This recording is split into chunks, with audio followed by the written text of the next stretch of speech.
Perezida w'inama njyanama y'akarere ka Kirehe Professeur Kabera bari kumwe na Honorable Bayigamba Robert ndetse na nyakubahwa Egide perezida wa Ibuka, perezida wa zone 5 nyakubahwa Ferina, perezida wa Gisagara Volleyball, bari kumwe kandi na perezida wa Kirehe. Shimira cyane ubushake n'ubwitange mwagize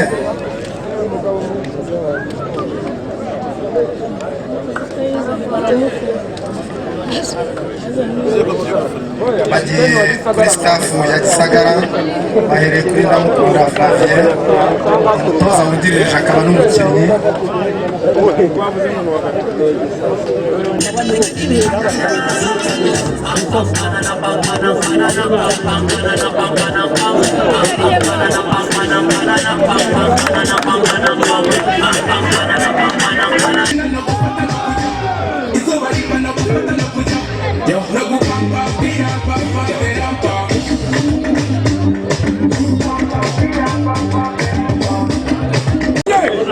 The starting lineup for Gisagara Volleyball Club. We have number 5, Mutawazi Ive.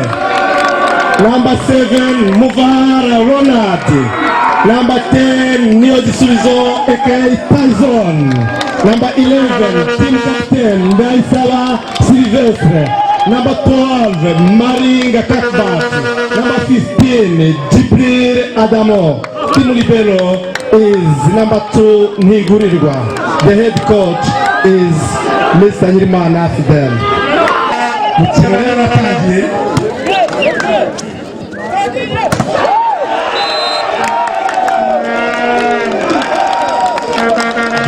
yo kuvuga ngo tsinzi inota rya mbere ntabwo mvuze.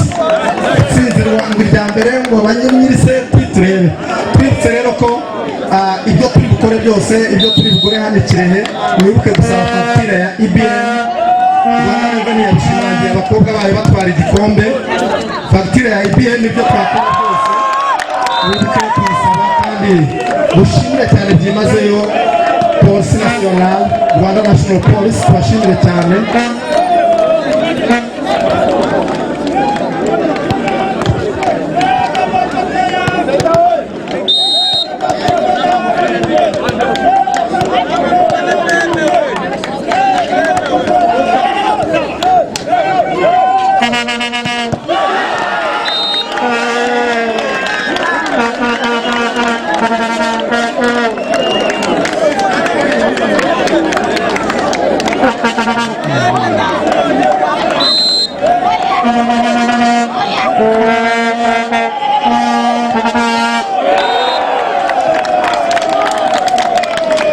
Amanota 10 ya Gisagara ku manota 8.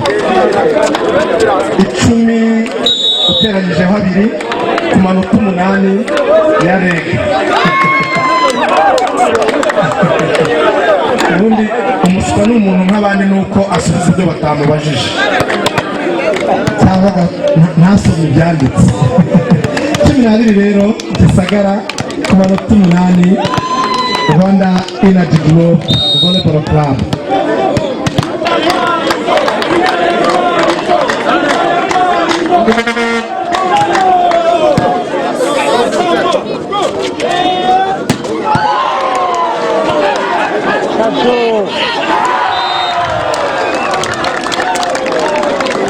In substitution, Gisagara.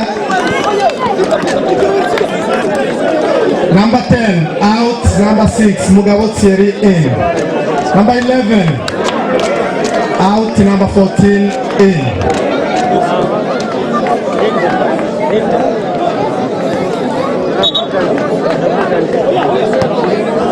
The team captain, the game captain is Mutawazi Ive.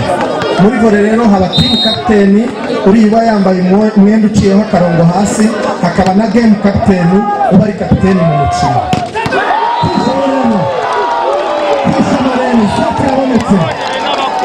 Seti Ziboneka.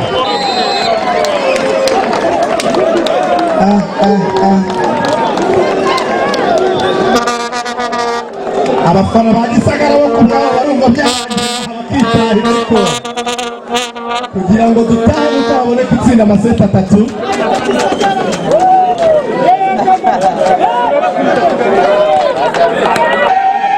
kanota kamwe buhoro buhoro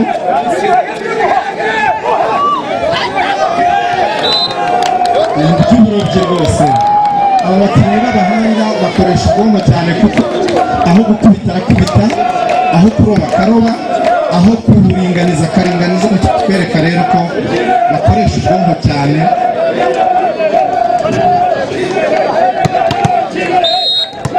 uriya mukinnyi nimero 15 muri cya gikombe cya Afurika twakiriye mu kwa 9 kwa 2021 yari yazanye n'ikipe y'igihugu ya Djibouti ya Niger sorry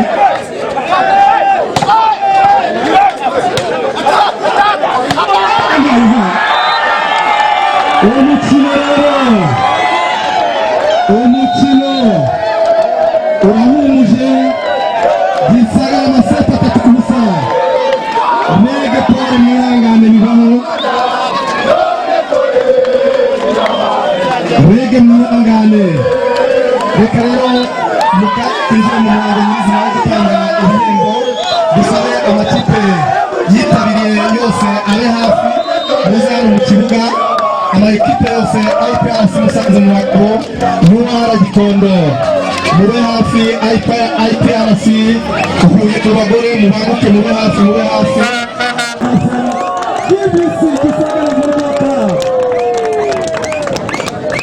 Maringa Mama Shimeshi cyane Maringa. The best blocker of that tournament ndamukeka Adamu Tutulina from Gisagara. Monsieur Adamu, viens comment on va lui donner des feuilles, ok? Best blocker.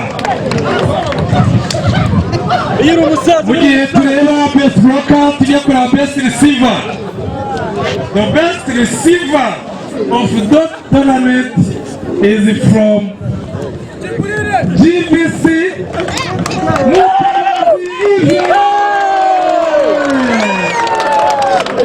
Mutawazi Ive, the best receiver of that tournament Gisagara Open 2022. The best server ni nani undi ni Yaki Susu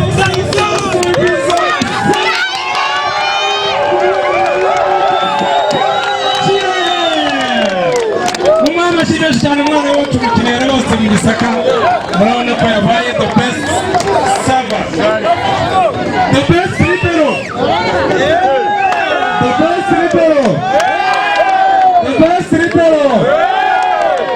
Mr. Rwigema Simon from Rwanda Energy Group.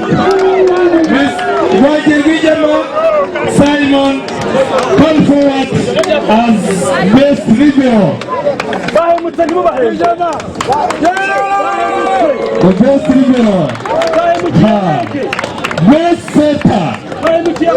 Best setter. Who is number 11?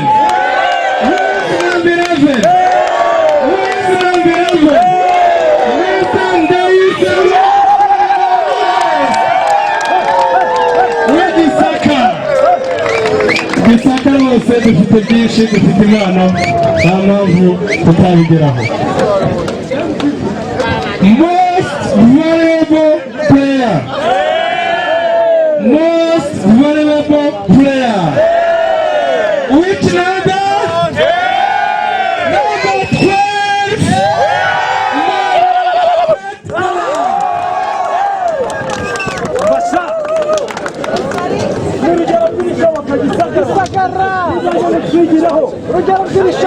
Murakoze amashyi make cyane the best rwose bakwiye kuba mbana amashyi menshi.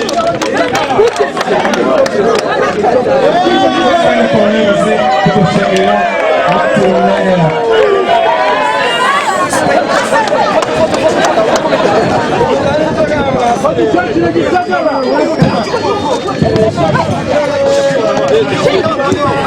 nyuma yo gushimira aba bose rero reka dushimire n'amakipe.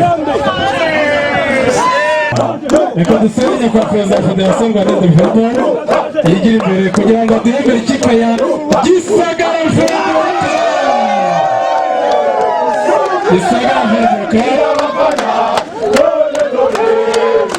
kugira ngo umurari bafite amayibona babashyikirize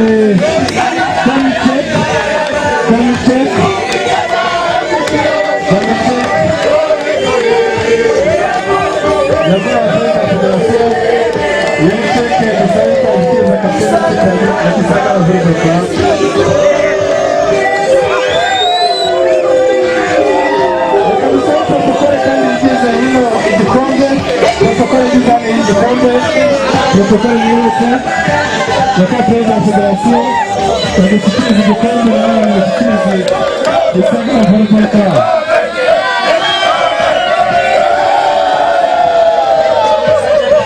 Nakomeze cyane kandi nyakubahwa perezida wa federasiyo bagushyikirize certificate bazagaragara ku buyobozi bw'akarere ko bageze Kirehe, certificate nayo igaragaza uruhare bagize mu byerekeye myiza y'irushanwa.